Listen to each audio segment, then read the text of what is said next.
never a war crime the first time. If you're a fan of the strange, dark, and mysterious, I can't believe you don't trust me.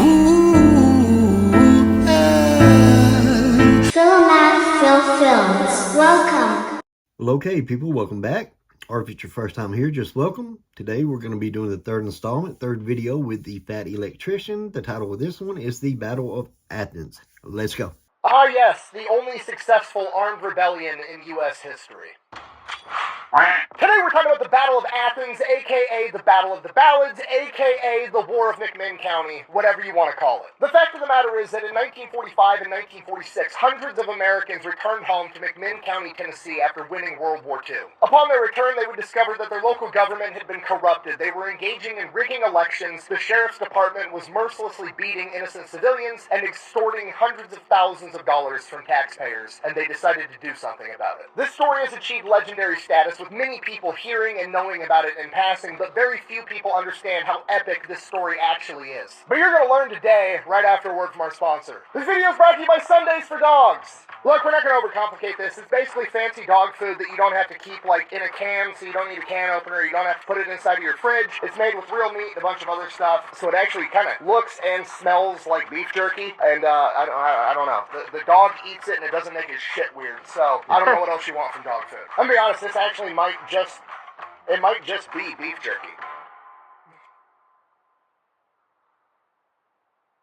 Yeah, it's pretty much beef jerky. Cool. It's not bad. Awesome. Anyways, for legal reasons, I can't recommend that you eat dog food, but it is technically made with human-grade ingredients, and if we're being honest, it tastes better than pretty much every vegetarian MRE option I've ever had. So if you want to check it out, I'll have a link in the discount code down below. Let's get back to the video. I second that. Worst MRE you can ever have. Eggs. And they don't give you shit to trade.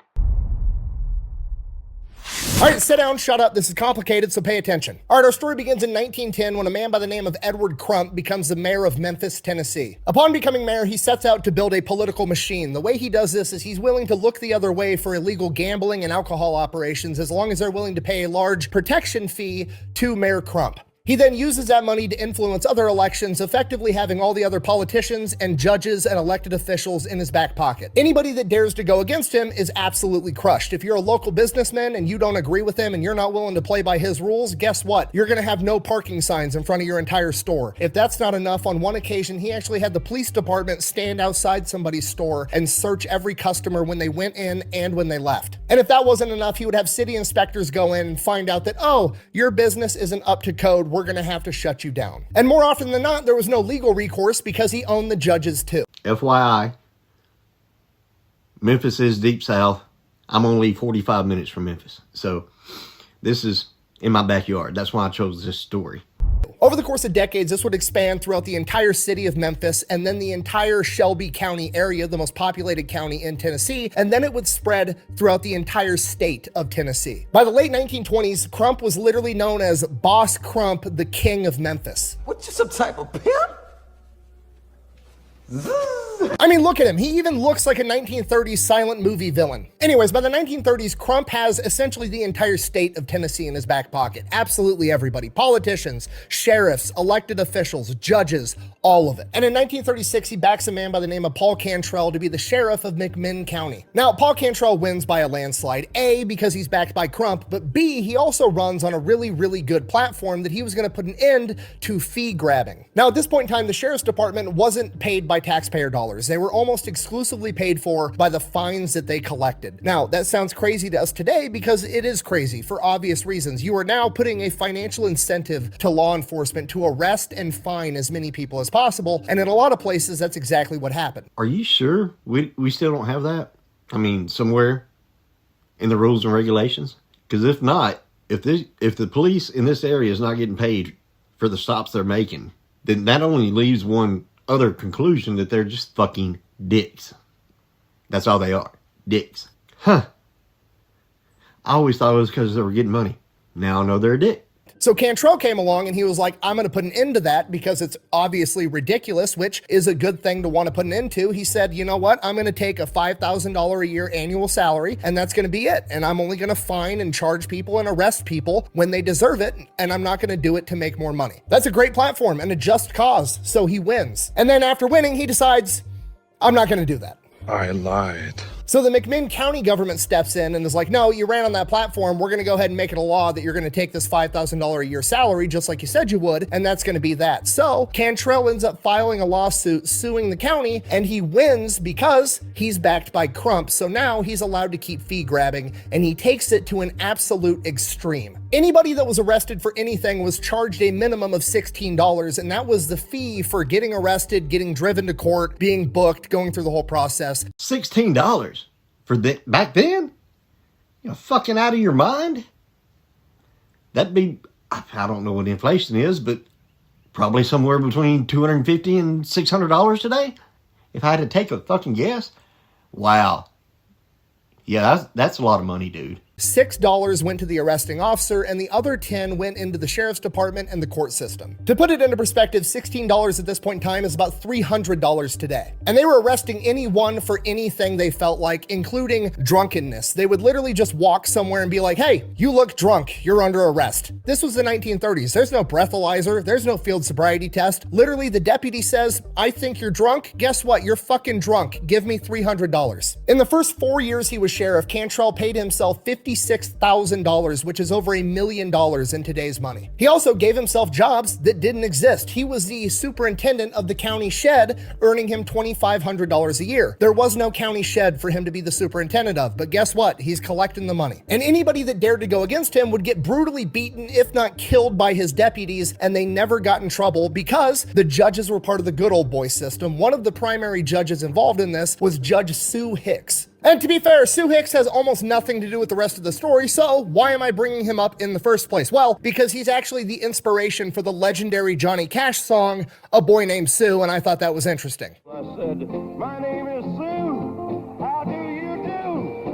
Are you gonna die? Anyways, moving on. Now, this goes on for years. The entire town's mad about it. Everybody's pissed off, but there's nothing anybody can do. There's no legal recourse, and if they try to stand up to him, they're just gonna get the shit kicked out of them by the deputies, so everybody just kind of lives with it. But hey, the silver lining, we live in a democracy. A couple years from now, we're just gonna have another election, and we'll vote this guy out, we'll get a new sheriff, and hopefully that'll be a good guy. Well, next election rolls around, and they rigged the entire thing. Now, at this point in time in Tennessee, they had a poll tax. Basically, you had to pay money if you wanted to exercise your right to vote, which sounds crazy to us today, but that's how it worked back then. And it also wasn't that big of a deal at this point in time because usually the Democrat and Republican parties were willing to pay the poll taxes for the voters to show up and vote. So basically the party was fronting the bill for people to come in and vote. But the problem was that you had to go pay your poll tax prior to the day of voting. So you had to go pay your poll tax and then have the valid receipt showing that you paid your poll tax and turn that in when you went to vote. But you had to pay that poll tax like months in advance. So what they would do is they would never publish or put out to the masses when the deadline to pay your poll tax was, unless you were in the know and they knew how you were going to be voting. Then they would let you know, hey, you got to buy your poll tax by this time. So they were essentially disenfranchising anybody that wasn't on their side. On top of that, dead people voted. People that didn't exist voted.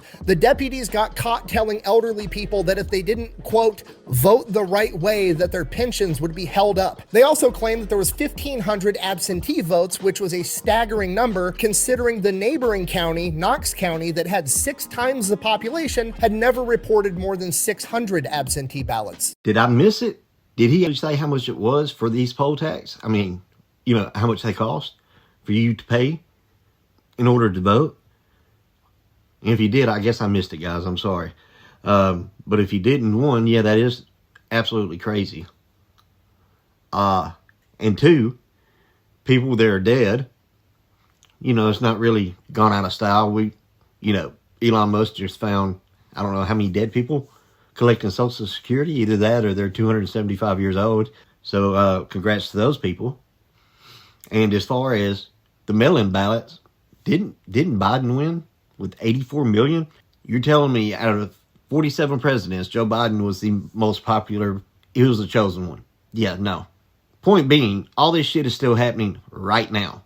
is what I'm getting at. In addition to that, nobody was allowed to observe or poll watch, and if they tried, they would get the shit kicked out of them by the deputies, and then they'd get arrested. So Cantrell obviously wins the next election because he rigged the entire thing. The people of McMinn County know that this is absolute bullshit. They're writing their state and federal politicians. The Department of Justice ends up launching an investigation in 1940. Nothing ever comes of it because Crump has connections in the federal government too. 1941 rolls around, Japan fucks around with America's boats, America enters World War II, and all the young men go off to war. Then in 1942, Cantrell decides his sheriff gig is too small for him. He's going to run for Tennessee State Senate, and he's going to appoint his right-hand man, Pat Mansfeld, to be the sheriff. Now, Cantrell is running against an incumbent politician, and this guy knows the ropes. He knows that Crump owns the entire state of Tennessee, and he knows that he's going to be backing Cantrell, so he pretty much immediately just drops out of the race, and Cantrell runs unopposed. The incumbent senator that dropped out of the race, a man by the name of Robert Lindsay, when asked why he didn't put up a fight, said, and I quote, "I have been elected to state senate from McMahon, Bradley, Roane, and Anderson counties for 3 terms, each time by fair and honest methods. I might be elected again, but if I do so, it would be necessary for my friends in Bradley, Roane, and Anderson to resort to the same kinds of methods my opposition has convinced me it will use in McMahon. I do not intend to use such methods."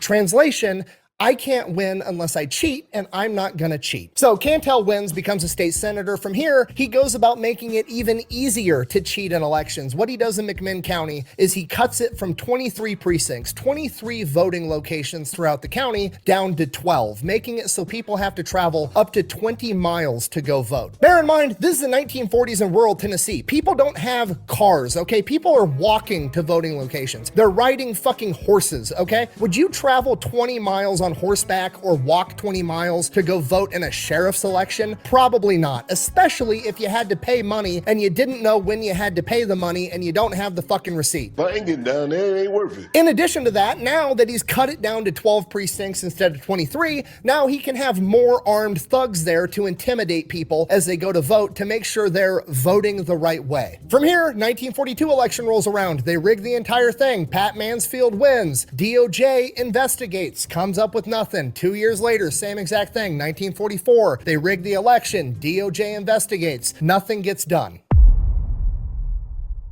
September 25th, 1944, a Navy Seabee by the name of Earl Ford comes back home to McMinn County. He's in his Navy uniform still, just got home from the war, and he decides he's going to go out to the bar and have a good time in his military uniform. Now, to a normal person like you and me, in 1944, seeing somebody in their Navy uniform coming home to the bar, you would probably think in your head, oh, it's a war hero coming home from the war. That's what a normal, sane, decent person would think. But to the deputies of McMinn County, all they saw was dollar signs because they know that he probably has a ton of money because he's been racking up and saving the entire time he was in military service, and they're going to arrest him and fine the shit out of him so they can make money. Upon leaving the bar, several deputies decide that they are going to engage Earl by hitting him in the back of the head with a club, not like, hey sir, why don't you come here so we can talk, not hey, I think you're drunk in public. No words were exchanged. They just hit him in the head. Obviously, he's dazed, doesn't know what's going on. He turns around and tries to put up a fight and, I don't know, maybe defend himself like any normal person would, not exactly resisting arrest when they open up by attacking you, at which point they draw a gun, shoot him in the chest, and kill him. What the fuck? Look, guys, being from the Deep South, you see a lot of shit, and a lot of shit's not surprising. It's been around here for 100 years. It still is. Having said that, if I'm not the one that just got shot, I'm about to start a list. Man, I hope they get a fucking reckoning. I really do. Obviously, this upsets a lot of people in town that they just killed a young man coming home from the war, at which point the deputies claimed that he pulled a knife on them and tried to stab him, and they were forced to shoot him. None of the witnesses that were there corroborated that. He was in a Navy uniform that didn't have pockets, so they don't know where he would be able to conceal a knife, and when they asked where the knife was after the fact, after shooting him in the chest, somehow the knife that he would have had in his hand trying to stab the police officer allegedly wound up behind him and underneath his dead body. And of course, the deputies get away with it. The deputy that shot him didn't even get fired or reprimanded because he's one of the boys of the political system, and that's the way this shit works. We make our own luck. 1945 rolls around. World War II comes to a close. All of the young men from McMinn County that went off and fought all end up coming home. And the deputies just see more and more dollar signs, right? Anytime you see a young man between like 18 to 25, that guy served in the military, probably has a bunch of money. When World War II veterans left the service, they got mustering out pay, one big lump sum, so they know that they can just arrest these guys and find the shit out of them and make a ton of money. One of the first veterans to have a run-in with the deputies is Sergeant Bill White from the United States Marine Corps. This man fought on Guadalcanal and Tarawa, and then after that went on to become a jungle warfare instructor stateside. His dad sends him over to the rationing board because it's World War II, just got over, they still have all these rationing committees. They're rationing rubber, sugar, gasoline, all kinds of things that people need. You have to have ration stamps and everybody's only allowed to get so much. So dad sends his son Bill down to the rationing board to get 5 gallons of gas. Rationing board is like, no. And Bill's like, all right. So he goes to his buddy who had been in town longer and is like, hey, the rationing board basically just told me to fuck off when I wanted to get some gas. What's the deal? And he goes, oh, there's a deputy at the rationing board. You need to go pay him off and then he'll wave you through and the rationing board will give you whatever you want. So Bill goes over to the deputy, pays him $5. Deputy waves it off. He gets his 5 gallons of gas and he leaves. And Bill watches the deputy pocket the money. Bill has no idea what the fuck just happened. He's thrown off. So he goes home and tells his dad, who was a Cav scout in World War I, this story. And his dad's like, yeah, that's just how it is here now. And his dad proceeds to tell him this story about how he was on lunch break from work and he had a bottle of milk that he was drinking out of his lunch pail. And the deputy showed up, sniffed his milk and said there was alcohol in it and arrested him for being drunk and fined him $16, which was almost a week's pay for him. So Bill's pretty pissed off, obviously. And within a matter of months, pretty much every veteran that had returned home from the war was equally as pissed off because they were all being targeted by the sheriff's department because they knew that they had money. The deputies got so bold that they would go into bars, not wait outside for them to stagger out drunk. They would just go into bars and start arresting people for being drunk inside of a bar. On multiple occasions, they would walk into a bar if there was like a dance or a big event and just arrest absolutely everybody there. Not because they were doing anything wrong, just because they wanted to get the money. So the veterans understandably started to get pretty pissed off and they would just start drinking in private. They'd have their own private parties that the deputies didn't know about so they could hang out with their friends in peace and not get arrested all the time. So all the veterans obviously wound up becoming really close friends. They all got together, they'd drink in private, they'd swap war stories. There's a guy by the name of John Fry who said he became the most powerful man in France for a couple weeks when his unit overtook a cognac distillery and he had all the liquor in France. So he was like, you know, the most powerful guy around, wheeling and dealing with all of his booze. Carl Anderson told the story about how a German officer threatened to cut his finger off when he refused to give him his wedding ring. Tom Dooley would always bring his pet monkey that he acquired while he was overseas and somehow smuggled back home to Tennessee. Like, it was just a group of crazy, incredible men that had awesome stories that wound up becoming friends and bonded over the fact that they were all being discriminated against for their service. And as time went on, they went from drinking and discussing war stories to talking about the current political climate and how to fix it. And as they talked to townspeople, they started to realize, oh, they're literally rigging the elections. They rigged 1942, 1944, and they're probably going to rig this next one in 1946. We need to do something. So they went to the only political opposition that the Cantel Mafia had, a man by the name of Otto Kennedy, a local businessman that owned the tire shop in town, and he agreed to help him, and his tire shop became their new hangout. Leading up to the 1946 election, this group of veterans put out an ad in the paper reaching out to more veterans, basically saying if you were a veteran, and I quote, regardless of color or creed, if interested in cleaning up McMinn County and the return of good, clean, honest, and efficient government, don't fail to attend this event. Hundreds of veterans winded up showing up to this event, and they essentially pitched the idea to this crowd of veterans like, hey, look, regardless of whether you're a Democrat or a Republican or the color of your skin, we can all agree that this is fucked up and we need to restore order. We should band together and form a GI ticket, and we will run against Cantel and all of his men and replace all of them. And they all agreed, and they picked their candidates. Sergeant Henry Knox, who had served 40 months overseas, agreed that he would run for sheriff. Major Frank Carmichael volunteered to run as treasurer. Captain Bill Hamby was going to be the clerk of the court, and Captain Charlie Pickle was going to be the register of deeds. They had just selected the GI cleanup ticket, and their slogan was going to be, your vote will be counted as cast. And they chose that as their slogan because they knew they didn't need to win over the voters. Those voters would vote for anybody that wasn't part of this corrupt political machine, and the real struggle was going to be convincing the voters to show up and vote, because by this point in time, over the course of the last decade, they'd been so demoralized into knowing that no matter what happens, they're going to rig the election, they're going to take my money. If I show up, I'm just going to get harassed by armed gunmen and arrested, and then I'm going to have a target on my back. I'm just not even going to go vote. That was a real struggle. That was a hurdle they needed to overcome, was convincing the populace of McMinn County that this time democracy was going to work. They were not going to let them rig this election. These young men went across the world and fought for democracy and won,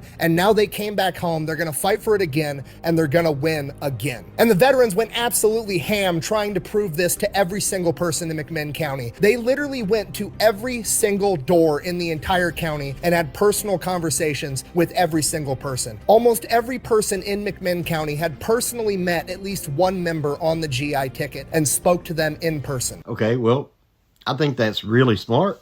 Referring back to earlier, since they had cut the voting booths in half and doubled the mileage that you would have to commute to vote. Again, I don't know the poll tax, but yeah, up until this point, I'm like, fuck them. I'm not leaving my house. I'm good. I'm not traveling 20 miles and pay a fucking toll for you to sit there and burn whatever vote I have in front of my eyes. I'm just not going to do it. So I think this was really smart. And actually, I would go now. I would go. If they're coming door to door, okay.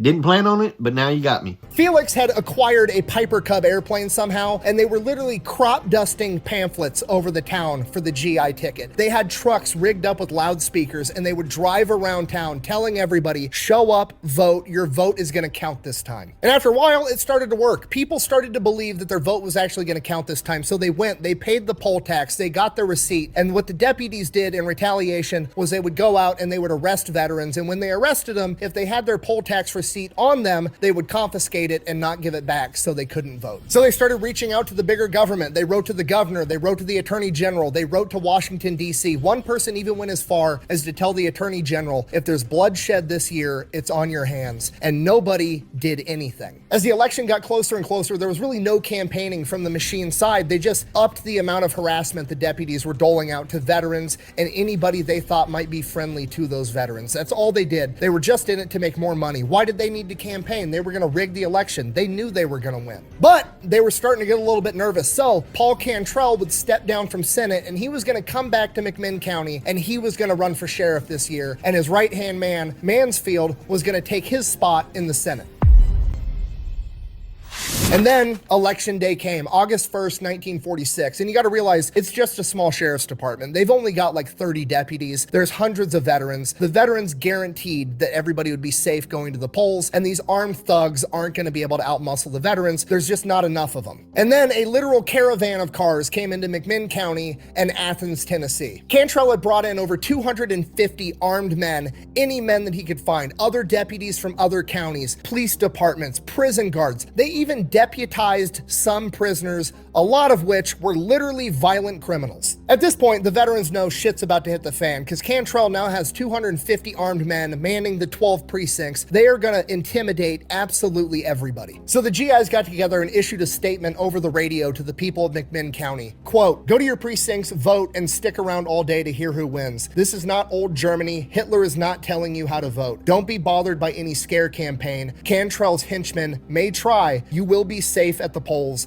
and your vote will be counted as cast. The polling locations open up at 9 a.m. and in Athens, Tennessee, the county seat where most of the voting is going to be taking place, there's 3 voting locations, the Dixie Cafe, the Waterworks, and the courthouse. And at every single location, there is hundreds of people standing outside at 9 a.m. waiting to vote. Lines literally wrapping around the block. This is going to be a record-breaking election. And as soon as the polls open, shit hits the fan immediately. The armed thugs are intimidating everybody. They're only letting people in small groups so they have control and intimidation. They're not letting anybody stick around to poll watch to make sure things are being done correctly. They're actively rigging the election and everybody knows it. And then one of the deputies by the name of Wendy Wise decides he's not going to let an elderly black gentleman by the name of Tom Gillespie vote. Tom isn't putting up with it. He's put up with enough shit his whole life. He's a black guy in the 1940s in the South. Like, he's seen some shit. He's not putting up with shit from this deputy. So he's like, no, I'm going to vote. It's my right. He goes to do it, and Wendy Wise proceeds to assault him with brass knuckles,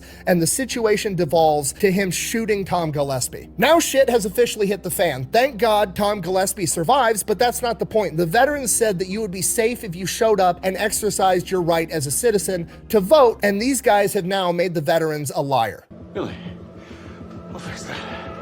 So the two veteran poll watchers that were there at the waterworks when Tom was shot, Ed Vastel and Charlie Scott, confront the deputies. They end up arresting them and bringing them into the waterworks and tying them up. Other veterans start showing up, demanding that they release the veteran poll watchers. Guns start getting pointed, at which point Ed and Scott decide, you know what?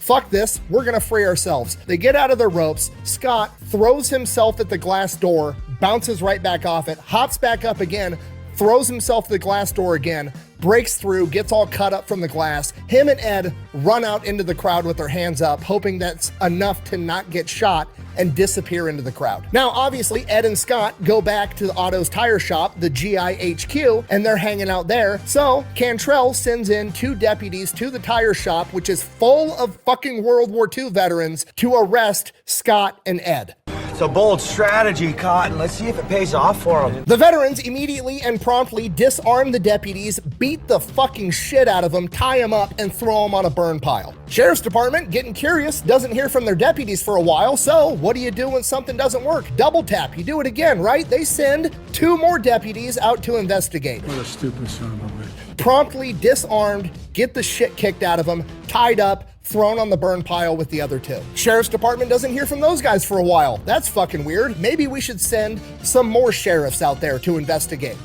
Double it! So they send a total of 4 deputies now out to a building full of World War II veterans in 1946. 3 of them get captured, disarmed, get the shit kicked out of them, and thrown on the burn pile, and one of them gets away. Cutting over to Otto Kennedy, he's been out of town all day trying to get the federal government or the state government to intervene to fix this situation. He shows back up to his tire shop, he sees 7 deputies tied up on a burn pile, and he's like, what the fuck is happening? The veterans explain everything, and he's like, nope, I'm fucking out. I didn't see anything. I don't know shit. I'm going home.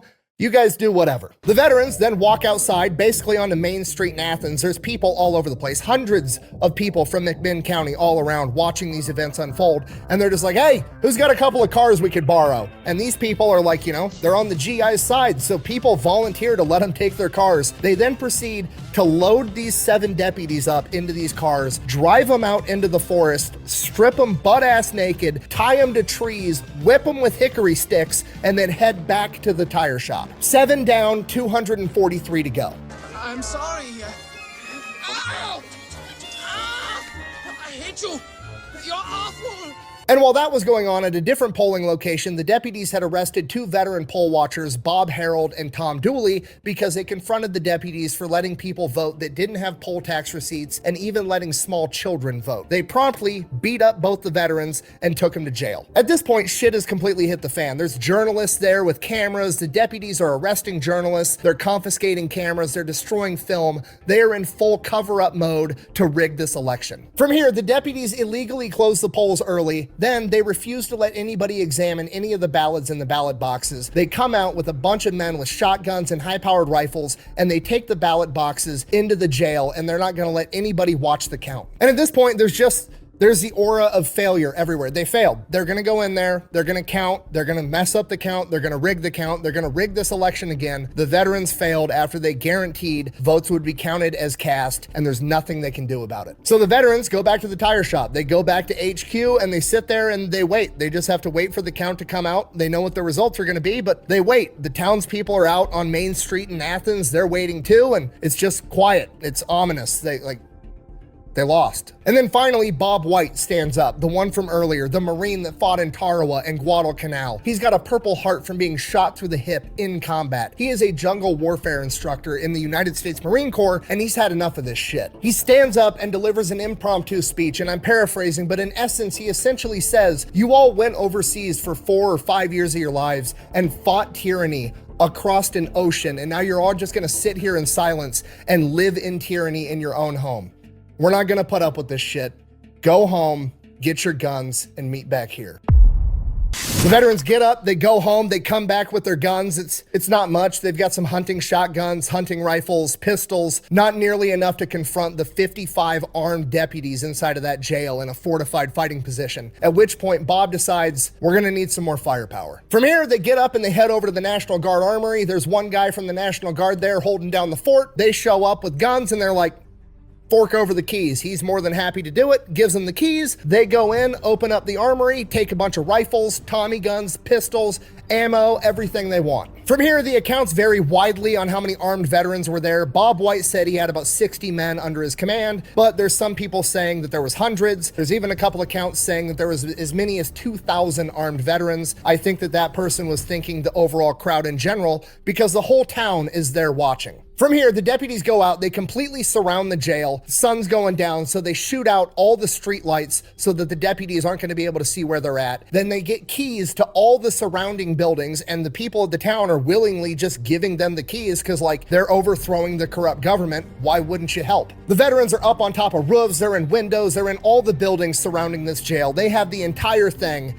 on lockdown. Now, by this point, the deputies know something's up. Some of them are outside in front of the jail. They're completely surrounded by armed veterans. There's fucking 1,000 civilians watching in the background, at which point one of the veterans chimes in and is like, bring the ballot boxes out. We're going to count them all right here, right now. We're going to see who won this election. To which the deputies respond, you're going to have to come get them. Come and get them! At which point the veterans respond, all right. Yeah. And all you hear is safeties on guns click off as all the deputies hear that. They run and dive for cover, and the veterans open fire on the jail. Some of the deputies get hit. They're hiding behind cars, limping for cover. The rest of the deputies run inside the jail and take cover. They start returning fire. All the civilians are scattering in the background, not really leaving the scene. They're trying to find somewhere safe because they also want to watch this shit unfold, and it's just chaos. From here, a pretty intense firefight ensues, but the jail's basically impenetrable. It's made out of brick. All the veterans are behind covers. Not a lot of people are getting hit, but some people are getting hit by ricochets, birdshot, other things like that. As this firefight unfolds, the townspeople kind of get acclimated to being in a firefight, I guess, and get a little bit more brazen and start watching a little bit closer. Some of them take it upon themselves to go and vandalize all of the cop cars and overturn them. Veterans are flipping cars for more cover. It's just a complete shit show. After a while, the initial firefight dies down and it just kind of devolves into a standoff where they're taking pop shots at each other back and forth. Inside the jail, Cantrell and Mansfield are shitting their pants. They're on the phone. They're calling up the National Guard. The National Guard's getting ready to mobilize. They call the sheriff of Polk County asking for backup. He promptly responds, what are you, fucking crazy? No, get out of here. You did this to yourself. I'm not going to go fight a bunch of World War II veterans. No. So Mansfield calls Otto Kennedy. Kennedy picks up the phone, and Mansfield, still trying to sound tough, is like, Otto, your boys are down here shooting up the jail. You need to come get them or we're going to take care of them. To which Otto responds, all right, go get him. Hangs up. He just hung up on me mid-sentence. One of the veterans ends up finding out that the National Guard got called and they're going to mobilize, so he notifies the ringleader, Bob White, and Bob White is like, all right, first things first, we're going to go cut the phone line to the jail so they can't do that shit again. Also, don't tell anybody else. It's going to take hours for him to get here. I don't need you making everybody scared. Keep that shit under wraps. From here, Bob's kind of like, okay, well, National Guard's going to show up eventually. We should probably hurry this shit up. We should have a couple of hours. Let's go get some gasoline and some glass bottles and make us some Molotov cocktails, see if we can't convince them to leave the jail. So the veterans make Molotov cocktails, throw them at the jail. It's a brick building, not very effective. Fire burns out, not a big deal. At which point, one of the veterans is like, I work for the county and we got dynamite in the county shed. You want me to go get it? Fuck yeah, I do. God bless him for saying that. And wouldn't the National Guard be on our side in this case anyway? I would take that gamble and say, fucking let them come. Just saying. Just saying. While they're going to get the dynamite, they go and start rendering aid to some of the deputies that have been shot. I mean, they've been laying there for a couple hours moaning and groaning at this point. One of the veterans actually gives a direct blood transfusion to the deputy, despite the fact that he's, you know, the enemy. It's not really his enemy. He's just doing what he has to do. And I think this is a cool part of the story where it's like, the veterans didn't want to do this. They were driven to do this. They want to cause as little damage as possible, and they're still caring about their enemy. Around the same point in time, an ambulance pulls up to start rendering aid. The veterans are thinking, okay, they've got some, injured people inside the building or whatever. We're going to let them get their injured out because, we're trying to do the right thing. We're good guys. And sure enough, Paul Cantrell and Mansfield take the opportunity to slip inside the ambulance and make a clean getaway, leaving all their henchmen behind. Nobody really realizes that at the time. The ambulance takes off. The dynamite shows up. They then proceed to blow up Mansfield's car.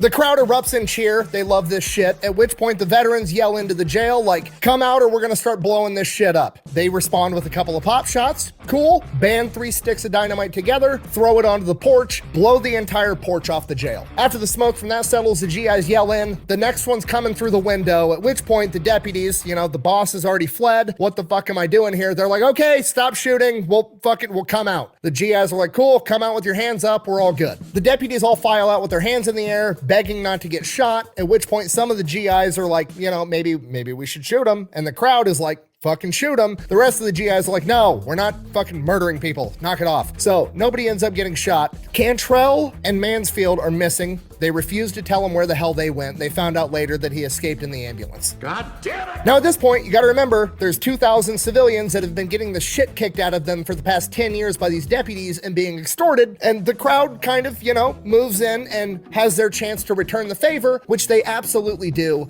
And Wendy Wise, the man that shot the elderly black gentleman earlier, got a special amount of attention. The payback's a motherfucker, ain't it? He did end up surviving, and he later said that there was no hard feelings. Why would I have hard feelings? I'm still picking pieces of your ass out of my boot.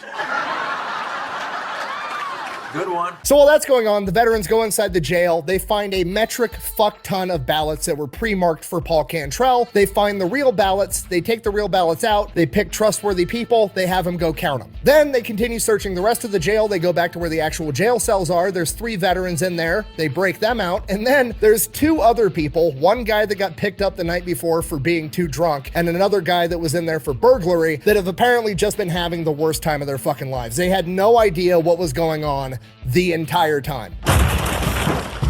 Stop blowing holes in my ship! So now the ballots are getting counted. They take all the deputies back into the jail, throw their asses in jail cells, and wait for the ballots to get counted. The results come in, the real results, and every GI won in a fucking landslide. From here, the crowd goes fucking nuts. It's a huge celebration. Everybody's happy. They've finally overthrown the corrupt government. The day is saved. After that, settles down a little bit, a lawyer chimes in and is like, okay, we can't fucking talk about any of this shit, by the way. I don't have a clue what you're talking about, Phil. Not a fucking clue. At this point, everybody's like, well, yeah, good idea. So not knowing what to do with, the 55 deputies that they had inside of a jail cell, they just kind of took the ones that were messed up to the hospital, let the rest of them go, get the fuck out of our town. All of them, except for Wendy Wise, they kept him in jail, told him they were going to send him to prison as long as they possibly could. And while this is going on, Mansfield and Cantrell end up convincing the mortician in town to smuggle them out of town inside of a hearse, which is symbolic to say the least. Now at this point, it dawns on everybody, the work's not done yet. The National Guard still might be coming.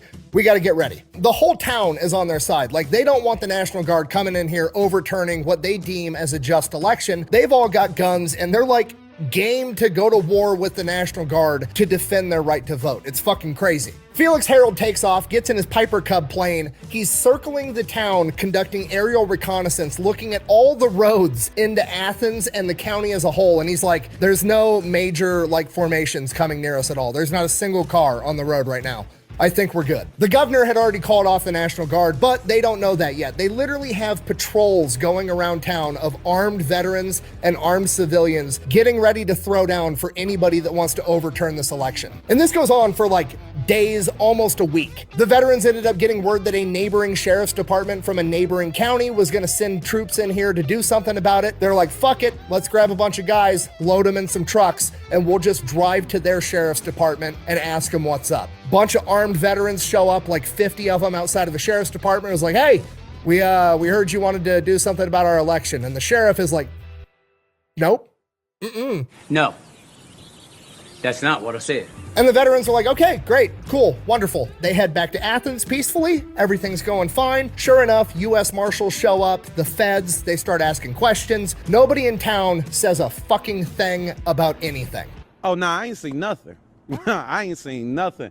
Matter of fact, I'm blind in my left eye. I can't even see you, sir. The U.S. Marshals don't know what to do. Like, obviously shit went down here, but nobody's talking. They've got to like figure out what the hell happened and what they're going to do about it. And then they get an idea. They're like, hey, they got the guns from somewhere. They had to have gotten all those guns from the National Guard Armory. We're going to go check there. So they show up to the National Guard Armory. Every single gun is there and accounted for. And the National Guard Armory sergeant is like, I don't know shit about fuck. At which point the U.S. Marshals are like, okay, these guys they're fucking thorough. I'll give them that. What about the ammunition? They expend ammunition. We know that you keep a running tally of that shit. Is all the ammunition here? To which the National Guard guy is like, no, actually we don't. That, you see, that's expendable. We don't really keep track of that shit here. It's, you know, it's very complicated and nuanced. But no, I don't have that information either. Sorry.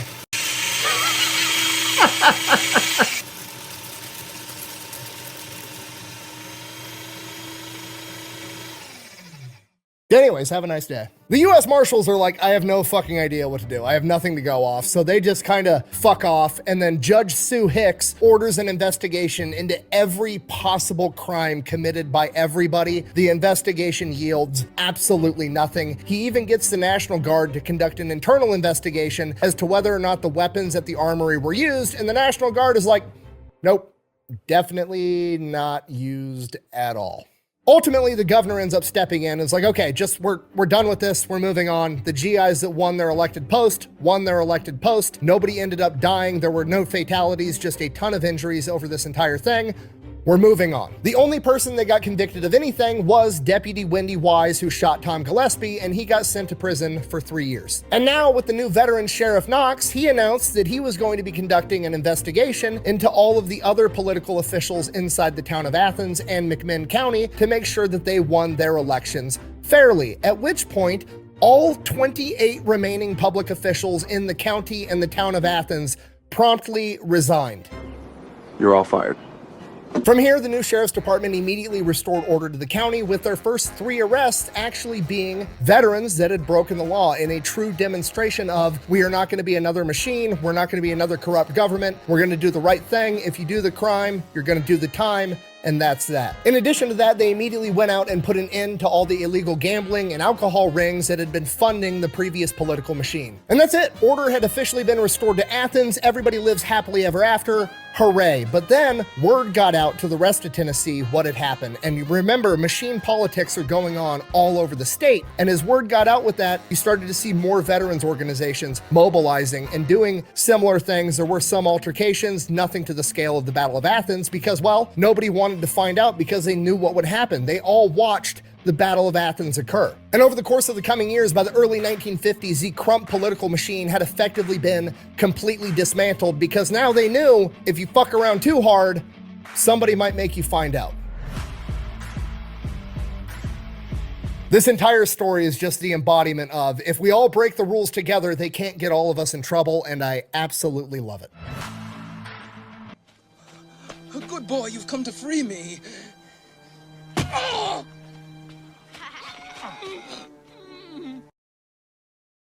But that shit happened all the time, everywhere, down here. Now, I wasn't born until 78, but even in 78, it was still happening. Early 80s. If you've seen any of the Walking Tall movies about Buford Pusser. But great story. Guys, thanks for hanging out. I know there's a lot of places you can be watching other people do other things, but you're here checking this out with me. And I appreciate it, guys. I'll see you next time. The girls know that when a man takes a bath, his wiener floats just a little bit, just a little bit.